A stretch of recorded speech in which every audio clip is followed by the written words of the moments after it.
time. Gentleman is recognized. Mr. Speaker, it may surprise some to learn that the penalties in the Iran Sanctions Act of 1996 have never been imposed on a single individual or a company. Only once has a company even been found to be in violation of its provisions, but sanctions were immediately waived by the Clinton administration due to the protests by Russians, French, and Malaysian governments, which did not want their companies penalized for doing business with Iran.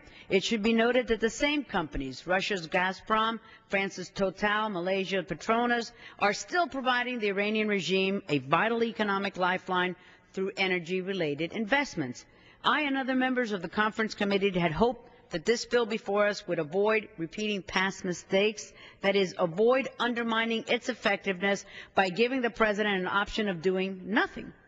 This was not to be. The result is that the President is authorized to waive not only the imposition of sanctions for refined petroleum sanctions or investment in an energy sector and aid to Iran's weapons of mass destruction, missiles, and advanced conventional weapons, but even basic investigations and determinations of some sanctionable activities.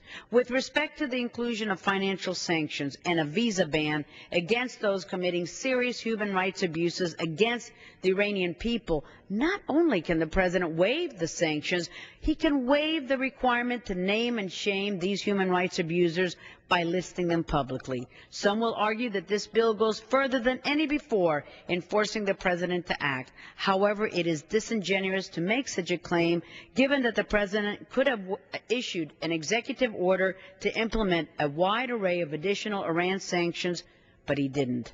The version passed by the House prohibited the entry into force of a nuclear agreement of any country assisting Iranian proliferation. Its purpose was to prevent a country that is undermining U.S. efforts to stop Iran's nuclear weapons program from being rewarded with a lucrative nuclear cooperation agreement.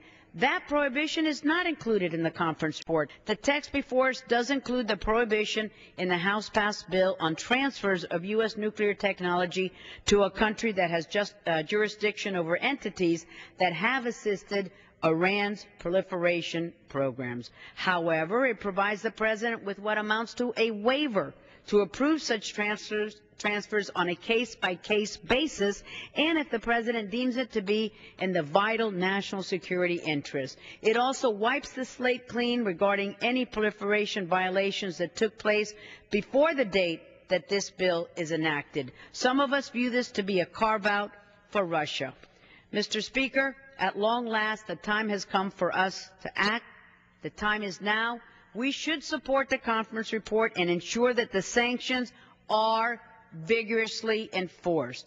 With that, Mr. Speaker, I yield back the balance of our time. Gentleman yields back. Gentleman from California. Yes, Mr. Speaker, could you tell me the remaining time on each